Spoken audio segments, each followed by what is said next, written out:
la bienvenida al abogado Jorge Luis Ortega. Él defiende a Pablo Celi, el ex contralor subrogante. Abogado Ortega, muy buenos días. Está a punto de cumplirse 2 meses de la detención de Pablo Celi. Los 2 meses se cumplirán el 12 de junio. El contralor subrogante ha enfrentado ya 55 días de prisión, involucrado e investigado por el caso denominado como el caso Las Torres. Quisiéramos conocer más sobre cómo marcha esta situación. Le damos la bienvenida. Gracias, muy gentil, muy amable por la entrevista. Bueno, una precisión, nosotros hemos ya dejado la defensa del doctor Pablo Celi de la Torre. Está a cargo de la defensa el doctor Marcelo Ron, que es otro de los abogados que está, digamos, al frente de esta investigación. Sí, perdón, ¿qué nombre me dice? ¿Quién es el defensor ahora? El doctor Marcelo Ron, tengo entendido que es uno de los abogados que está al frente de la defensa técnica del doctor Pablo Celi. Como bien usted lo sostenía, desde mediados de abril aproximadamente, el doctor Pablo Celi, luego de que se allanara su domicilio y se ordenara su detención para fines investigativos y luego se le formulara cargos para iniciar propiamente un proceso penal en su contra, se encuentra privado de la libertad. En ese entonces nosotros habríamos presentado descargos justificando que no existía la necesidad para que se prive de la libertad al doctor Pablo Celi mientras dure la investigación fiscal. Sin embargo, esto no fue acogido por el doctor Córdoba, juez de la Corte Nacional de Justicia, que fungía como juez de primer nivel en virtud de que el doctor Pablo Celi de la Torre es o tiene fuero de Corte Nacional. Luego nosotros presentamos un recurso de apelación a esta prisión preventiva, que es una figura, una medida cautelar que rige en contra de ciudadanos que se encuentren siendo procesados o investigados. Ojo, procesados o investigados. No es que sea una pena anticipada o busque de alguna manera dar a la ciudadanía una idea de que tenga cierta participación o responsabilidad en el proceso que se investigue. Simplemente que, a decir de los jueces, se requiere que este ciudadano esté privado de la libertad mientras dure el proceso. Y eso ocasionó que uno de los procesados incluso pierda la vida, se tome la decisión de suicidarse, que eso es la versión, digamos, oficial que se ha dado a la familia y a la defensa técnica del señor José Augusto Briones. Como ustedes bien entenderán, que también es uno de los coprocesados que fue privado de la libertad dentro de este proceso. También se ha vinculado a otras personas la instrucción fiscal, es decir, esta etapa de investigación dura aproximadamente 90 días, más 30 días de instrucción para aquellas personas que han sido, digamos, vinculadas a esta investigación. Luego, la Fiscalía General del Estado, en el transcurso de esta investigación, ha aperturado 2 procesos más en contra del doctor Pablo Celi de la Torre. Uno tiene que ver con las declaraciones o la versión que rindiera la señora Humandá Guevara, que es viceprefecta de Pastaza, y otra, una versión que rindiera un ciudadano que fue o fungió como gerente de un proyecto hídrico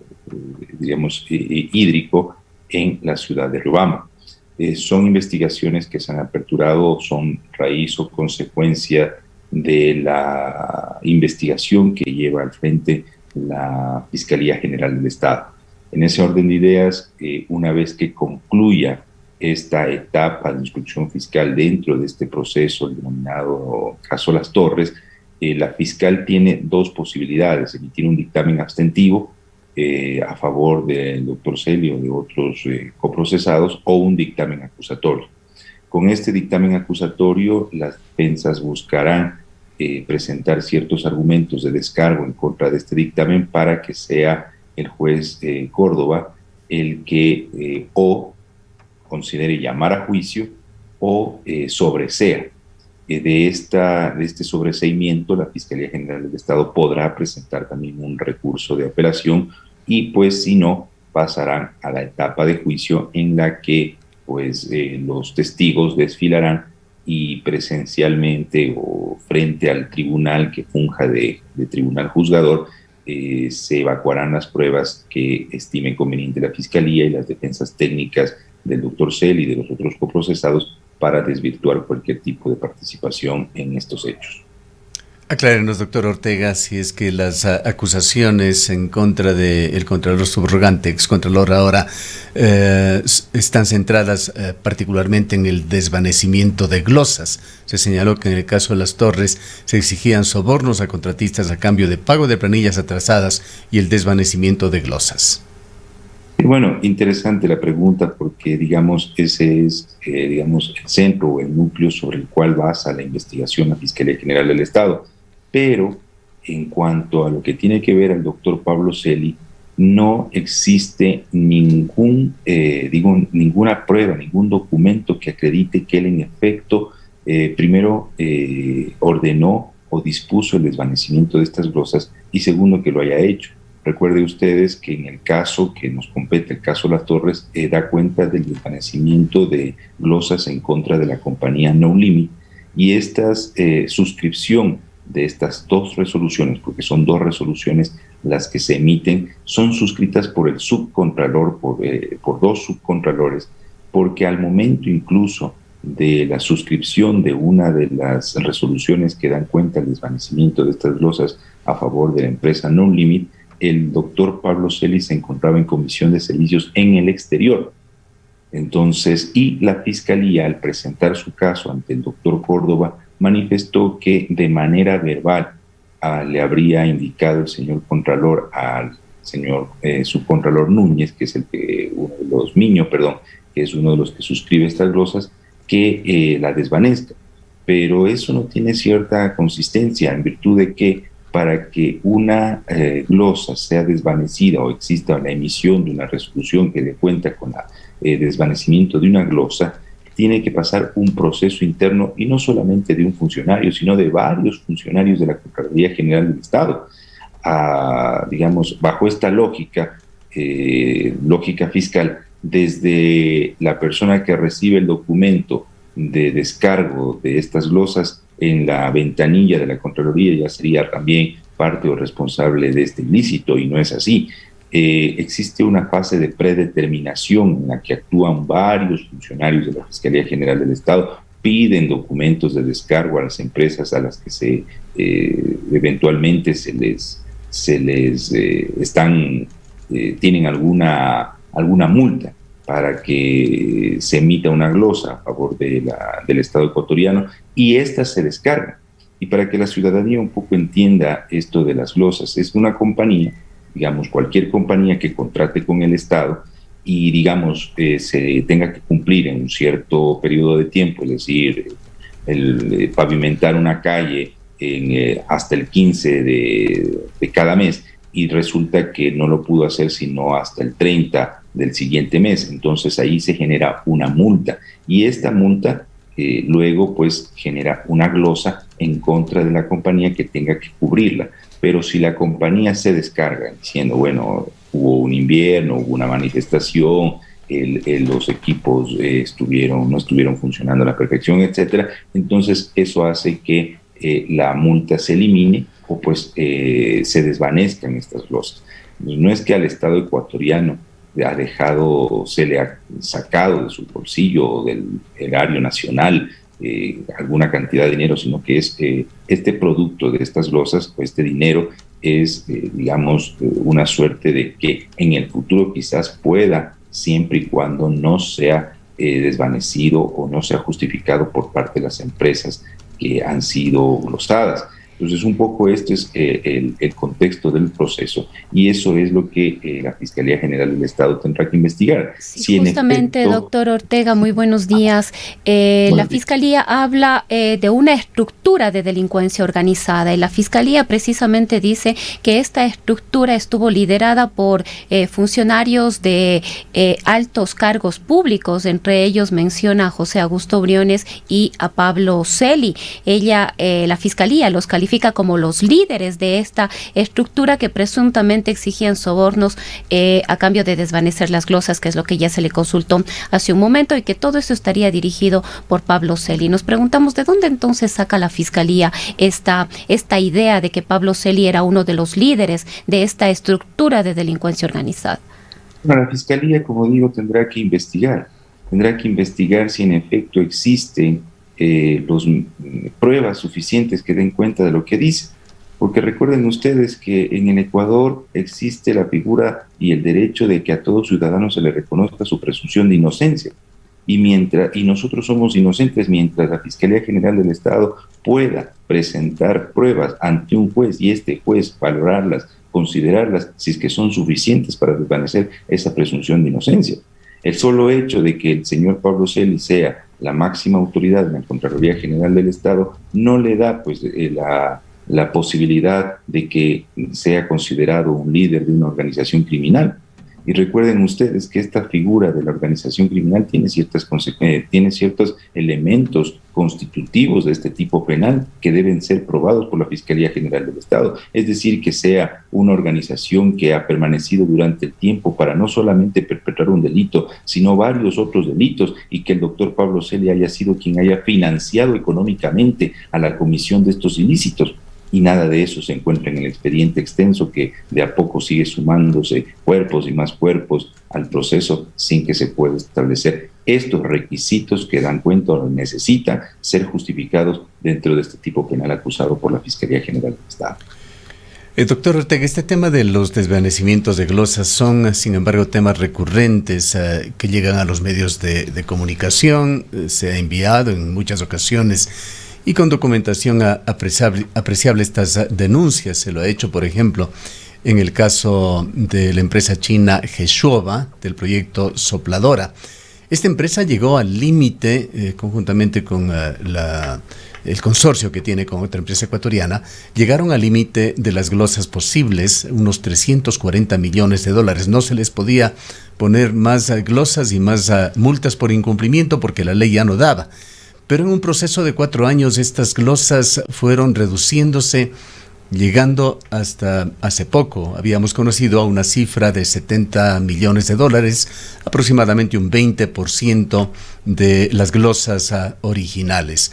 Además, hubo un agravante allí, se les había devuelto la garantía que podía, perdone la redundancia, garantizar el cumplimiento de por lo menos la mitad de esa glosa que se les puso. Estas cosas extrañas vemos desde acá de lejos, no tenemos conocimiento de causa, no tenemos la facilidad de acudir a la Contraloría, pues aquí la Contraloría no habla, es solamente un buzón del Estado, todo se lo trata en Quito. Además, los equipos de abogados que tramitan estas situaciones se encuentran también en la capital de la República. Y con respecto a esto también otras denuncias más o menos recurrentes en los medios de comunicación, por lo menos en este que hemos recibido, ha sido de funcionarios públicos o exfuncionarios que nos han dicho que se usan glosas como presión para ejercer coerción en contra de ellos y que habría equipos, o por lo menos un equipo especializado de abogados en Quito que actuaría en colusión con la Contraloría para el desvanecimiento de estas glosas. Esto es lo que nos dicen. Tenemos muy claro que los medios de comunicación no somos jueces, ni mucho menos para juzgar estas cosas. Para eso están las autoridades de justicia, está la Fiscalía para investigar, los jueces para juzgarlo. Lo que quisiéramos preguntarle con su experiencia, doctor Ortega, ¿qué tan legales y con qué seriedad, con qué garantías se tramitan estos desvanecimientos de glosas, que si se dan, evidentemente son un recurso que permite la ley? Bueno, yo vuelvo a repetirles un poco en el tema. Recuerden ustedes que las glosas dan cuenta de multas que se les impone a las empresas contratistas con el Estado por ciertos incumplimientos en la presentación de productos dentro de una obra o dentro de un contrato. Si es que las empresas pueden justificar, si las empresas presentan todos los descargos necesarios en una fase de predeterminación que se llama, pues definitivamente tienen que irse reduciendo estas multas o desvaneciendo. Entonces, esto no debemos demonizarlo. en primer lugar. En segundo lugar, luego las empresas tienen, digamos, el derecho de contratar a quienes ellas consideren para que, digamos, traten con funcionarios de la Contraloría del Estado que están al frente de estas, digamos, auditorías para que puedan, digamos, también defender su posición. Y luego los funcionarios de la Contraloría General del Estado no es que sea uno solo o dos o tres, son varios, más de media docena, una decena de funcionarios que, de acuerdo a su cargo y función, van estudiando y van, digamos, confirmando si es que amerita o no desvanecer o confirmar una glosa en contra de una empresa contratista. Es decir, hay varios filtros dentro de la propia Contraloría General del Estado. Entonces, ahora, claro, yo también considero, sí, estimado, que se debe reformar la ley de contratación pública, porque la ley de contratación pública actual permite o es permisiva a que se maneje de manera irregular la contratación en este país. Y esto yo lo he venido mencionando en varios otros medios de comunicación. No solamente hay leyes que hay que cumplirlas, respetarlas, pero también hay leyes que debemos nosotros o los asambleístas analizar si es que verdaderamente están siendo mecanismos o vías para la corrupción. Y ahí sí debemos, digamos, derogarlas o combatir desde ese punto de vista cualquier ley que permita o sea permisiva, digamos, a generar o permitir actos de corrupción. Entre estas, esta ley.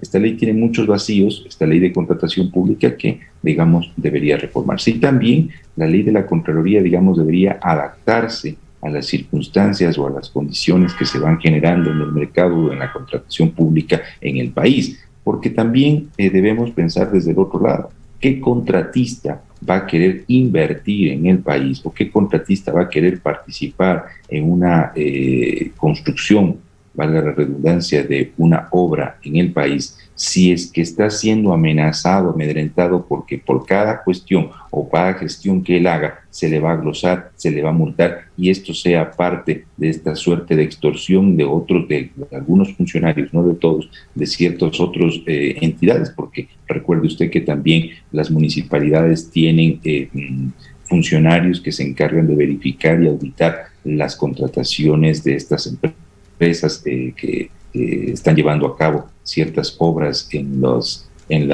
organismos seccionales, y sea esta la suerte o la forma de extorsionarlos o amenazarlos para pues obtener réditos económicos ilegítimos, ilegales. Entonces todo eso nosotros tendremos también que exigir como ciudadanos, de que la propia Contraloría, los propios digamos entidades seccionales y la propia ley de contratación pública sea también, digamos, evaluada con esta nueva Asamblea Nacional que se acaba de estrenar. Hay algunas corrientes que se ventilan en Ecuador, lo hemos visto en algunos reportajes periodísticos, en comentarios periodísticos, pero sobre todo en las redes sociales. Se habla de una especie de voracidad de los medios de comunicación y también de esos otros digamos, centros de opinión paralelos a los medios de comunicación formales como son las redes sociales. Todo el mundo de alguna manera es periodista en las redes sociales, en el sentido de que se hace en Ecuador, podría ser una corriente universal incluso, escarnio de los acusados, presionando a través de los medios de comunicación y las redes sociales a la fiscalía, a los jueces para ir en contra de las personas que se encuentran acusadas, intentando influir en el debido proceso. Aquí en Ecuador tenemos una fiscal, Diana Salazar, sin duda, con mucho prestigio, con mucho apoyo, pero también se vierten en las redes sociales acusaciones o insinuaciones de que la fiscal actúa con discrecionalidad, abusando de las medidas cautelares, particularmente de la prisión preventiva. ¿Qué opina usted a través de su práctica sobre estos comentarios? Bueno, yo creería que primero la publicidad de los procesos debe ser amplia, debe llegar a todos los rincones del país, pero la mediatización, que es ya la utilización de los medios de comunicación para desprestigiar, para cuestionar a aquellas personas que se encuentran siendo procesadas, ojo, investigadas bajo la presunción de inocencia, es gravísimo. La información que se otorga o se entrega a los ciudadanos a través de los medios de comunicación debe ser una información contrastada, verificada. La opinión es otra cosa, cualquiera puede opinar de un tema, pero si vamos a hablar desde que los medios de comunicación tienen la obligación de informar, esa información tiene que ser verificada, contrastada. Y luego darle la magnitud de lo que merece o representa cada proceso y guardando ciertas formas. ¿Cuál es la necesidad, por ejemplo, de filmar, de tomar fotografías y de mandar a los medios de comunicación, incluso antes a los abogados de las defensas, los allanamientos en altas horas de la noche, en las madrugadas? Se ve o se observa incluso a propios miembros de la Fiscalía con sus celulares fotografiando, tomando fotos en estos procedimientos. Yo creo que eso es alimentar el morbo, eso es alimentar a la ciudadanía esa sed de sangre, esa sed de venganza y polarizar la opinión pública. Por un lado, cualquiera, porque ya se le allanó la casa o porque se le privó de la libertad, ya es culpable. Y por el otro lado, se reduce a escasos segundos ante los medios de comunicación las opiniones que puedan rendir o informar también las defensas técnicas de las personas que están siendo procesadas. Entonces creo que también la Fiscalía General del Estado tiene que ser prudente y cauta y dedicarse a lo que tiene que hacer, que es la investigación objetiva, la investigación que dé cuenta no solo de elementos de cargo, sino también elementos de descargo que les sirvan para que al final de una investigación, al final del día, cuente con los elementos suficientes y necesarios que le permitan deducir una acusación fiscal o en su defecto también emitir un archivo en una investigación o un dictamen abstentivo. Creo que los ciudadanos debemos también tener el derecho de que se nos informe de manera precisa, veraz, pero también que se nos presente la otra cara de la moneda.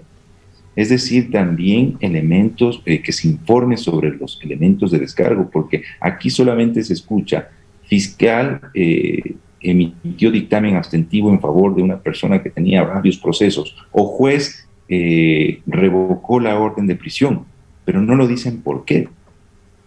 Y eso es importante porque cuando se informa simplemente desde un punto de vista o se informa de manera sesgada, lo que ocasiona es que se cuestione a los jueces, se cuestione a los fiscales y esto haga una suerte de presión mediática en contra de ellos y no puedan resolver con absoluta objetividad, imparcialidad e independencia. Y esto es delicado. Yo siempre he venido también indicando en los medios de comunicación que es importante que las audiencias sean públicas, que se transmita en tiempo real, especialmente aquellas audiencias que dan cuenta de casos que son de interés nacional, de suerte que sea la propia ciudadanía la que analice, verifique y sea la que, observe si es que en efecto la Fiscalía General del Estado está teniendo un caso sólido o está presentando un caso sólido o una prueba que justifique sus argumentos, o si es que los jueces están permitiendo que los sujetos procesales o que la Fiscalía General del Estado en este caso no fundamente o no sostenga sus argumentos y sin embargo de eso, por las presiones mediáticas, resuelvan a favor o en contra de esta.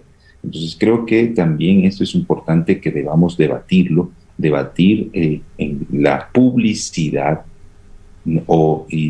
amplia, completa de casos especialmente que tengan que ver con temas de interés nacional. Hacerlo público, que los ciudadanos puedan conocer a tiempo real y de manera precisa, no de lo que se informa a medias, sesgadamente, o se distorsiona para que pues sea el gran jurado, la opinión pública, el que verdaderamente dé cuenta de que si en efecto la Fiscalía ha justificado o no, o si las defensas también justificaron o no sus posiciones. ¿Considera usted, abogado, que Pablo Celi es una de las víctimas de esto que lo tipificó el gobierno anterior como un linchamiento mediático?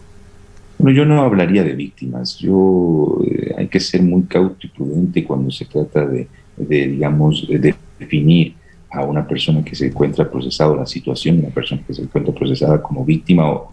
Yo creo que Pablo Celi es un funcionario de alto nivel en el gobierno que debe tener los mismos derechos que cualquier otro ciudadano de a pie. Es decir, que se respete su presunción de inocencia, que se respete la intimidad y privacidad de su hogar, de que las diligencias que se hagan en contra de este o de cualquier otro ciudadano sean apegadas al debido proceso, al derecho a la defensa, a la lealtad procesal, y que las decisiones que se tomen, tanto desde la investigación, desde la Fiscalía General del Estado, como las resoluciones que se tomen por parte de los jueces, estén apegadas a derecho, sean independientes, sean imparciales, sean objetivos. Eso es lo que busca la ciudadanía. Ahora, confírmenos. Sí, por favor. Sí, doctor Ortega, hemos hablado un poco de... Sí, doctor Ortega, hemos hablado un poco de cuánto podría influir la presión ciudadana, la presión de la gente a través de sus pronunciamientos y sus posiciones en redes sociales, pero mucho se ha hablado, sobre todo en estos últimos años, de persecuciones políticas, incluso de venganzas. ¿Considera usted también que existe presión política en el ámbito de la justicia? Y hablemos de todos los niveles de la administración de justicia, desde los procesos de investigación hasta la toma de decisiones que deben ya hacerlo los jueces o los tribunales. ¿Cómo ha visto usted? ¿Considera que existe un tema político, un trasfondo político también en la justicia y en el caso específico del doctor Celi? Bueno, hay que analizar, ¿no? Hay que analizar los times políticos que utiliza la justicia. Y recuerden ustedes que en un proceso de transición de un gobierno a otro, en el que se busca, obviamente, por parte del gobierno entrante, tener autoridades de control que, digamos, estén alineadas a su ideología o a su criterio político, podría de alguna manera haber influido en esta toma de decisiones de que en este preciso momento, en este cambio de gobierno, se haya aprestado el acelerador en un proceso como este, que recuerden ustedes que, a decir de la propia Fiscalía, venía siendo investigado desde el año 2019. Entonces, creo que también allí tendríamos que analizar. Y vean ustedes que no es menos cierto que algunas de las argumentaciones que nosotros hemos sostenido en las defensas técnicas que hemos llevado a cabo en otros casos, recuerden ustedes, yo soy abogado del ingeniero Walter Solís Valareso en el caso Arroz Verde o denominados sobornos 2012-2016, hemos conseguido por parte del gobierno mexicano que se le otorgue su refugio. Y dentro de los argumentos o de la motivación de esa resolución que da cuenta de aceptar nuestro pedido de refugio, el Estado mexicano justifica su pedido en virtud de que de la documentación y de las pruebas que se presentaron a esta solicitud da cuenta de que el ingeniero Walter Solís Valareso no tuvo acceso a un debido proceso y no tuvo acceso a una administración de justicia imparcial o independiente, en virtud de todo lo que pudo observar el Estado mexicano en el desarrollo de este proceso. Pero abogado Ortega, aquí viendo desde la contraparte, no se puede desconocer que el gobierno de Manuel López Obrador se ha mostrado bastante sesgado en este tema. Bueno, digamos, las justificaciones que nosotros hemos presentado y la resolución o la motivación que da cuenta de esa resolución nos permite establecer de que sí exista la posibilidad o la intención política en las resoluciones o en la toma de decisiones por parte de los jueces. El tiempo desgraciadamente se nos ha agotado, abogado Ortega. Solamente quisiera una precisión más. Es lo más probable de que Pablo Celi pierda su cargo este 12 de junio, cuando se cumplan ya los 2 meses de licencia sin sueldo que solicitó para defenderse. Una vez que se cumpla este pedido de licencia sin sueldo, puede prorrogarse puede pedirse una prórroga de esto, si es que así lo consideran también las autoridades que están al frente de la Contraloría General del Estado, y si es que procede. Y luego de esto, pues claro, si no se presentare al cargo dentro de los 3 días injustificadamente, pues lógicamente perdería el cargo de Contralor. Bien, muchísimas gracias por habernos atendido. Han escuchado al abogado Jorge Luis Ortega. Él fue abogado de Pablo Celi, el ex contralor subrogante. Son las 8:10 minutos.